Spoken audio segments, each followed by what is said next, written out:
Hey les bambins, j'espère que vous allez bien, en tout cas moi ça va nickel. On se retrouve aujourd'hui pour une nouvelle vidéo sur la Serie A, la 14e journée, 10 matchs à analyser ensemble qui sont les suivants. Naples contre Empoli, la Spezia contre l'Udinese, la Cremonese contre le Milan AC, Lecce contre l'Atalanta de Bergame, Sassuolo contre l'AS Rome, la Fiorentina contre la Salernitana, l'Inter de Milan contre Bologne, le Torino contre la Sampdoria de Gênes, le Hellas Vérone qui reçoit la Juventus de Turin et enfin la Lazio de Rome qui joue contre Monza.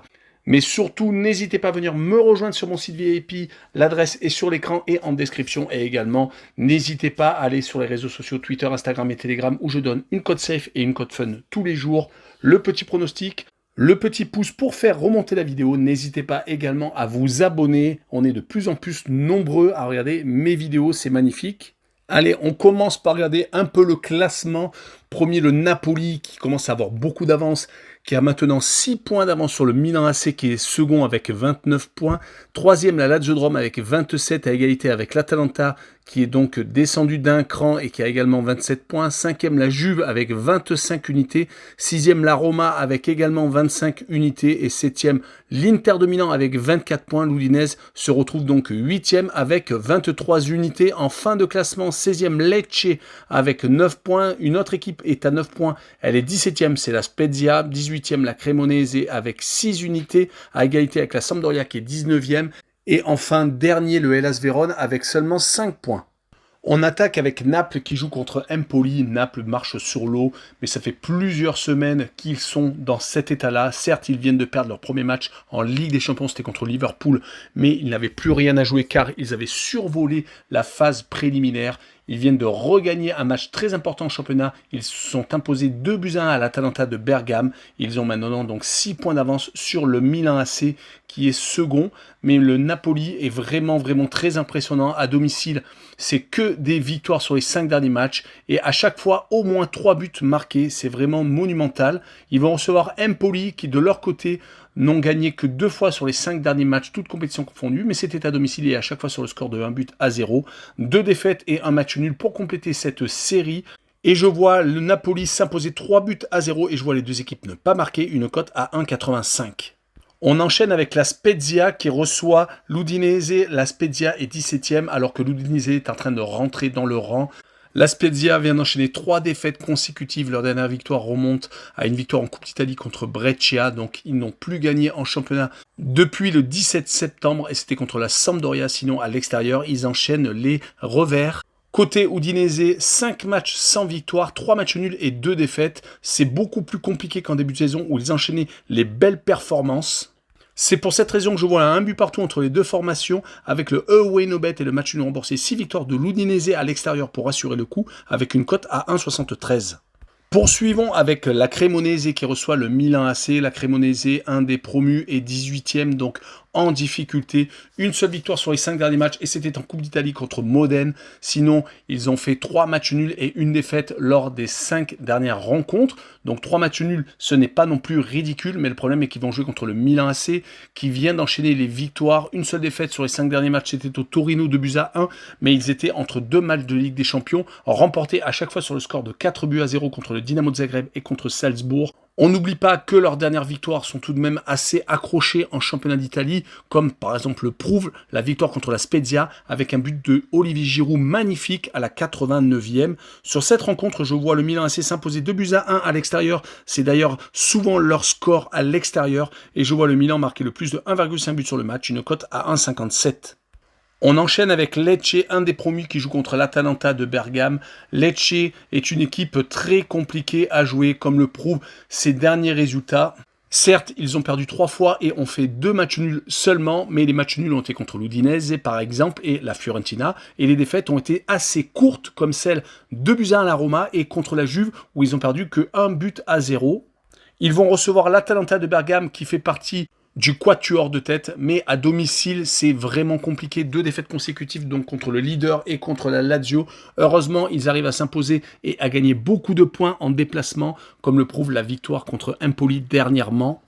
Et surtout sur les 5 derniers matchs, toutes compétitions confondues, C'est 4 victoires et un match nul. C'est pour cette raison que je les vois gagner 2-0 à Lecce et je vois les deux équipes ne pas marquer avec une cote à 1,87. On enchaîne avec Sassuolo contre l'AS Rome. Sassuolo est une équipe totalement irrégulière. Ils sont actuellement 13e, sont sur une série assez compliquée. Une victoire sur les 5 derniers matchs et 4 défaites. Mais les 4 défaites ont été contre 3 équipes qui font partie du top 6, l'Inter, l'Atalanta et le Napoli.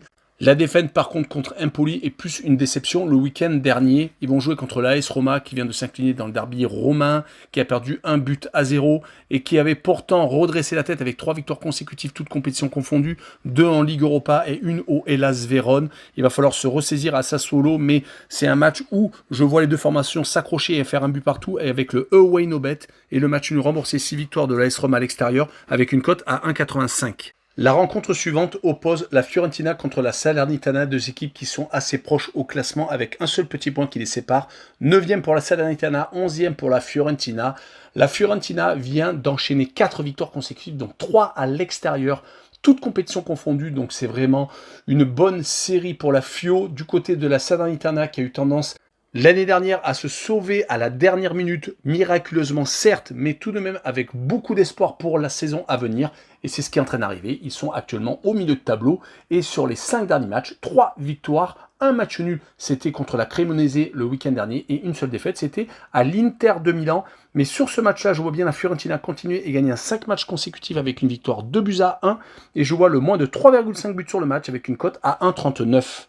On poursuit avec l'Inter de Milan qui reçoit Bologne. L'Inter n'est pas au mieux, 2 défaites consécutives contre le Bayern de Munich en Ligue des Champions, même si ça ne les a pas empêchés de se qualifier pour les 8e de finale et surtout une défaite contre la Juve et qui aurait pu leur permettre de remonter au classement car actuellement ils sont 7e et commencent à être décrochés totalement du titre car ils ont maintenant 11 points de retard sur Naples.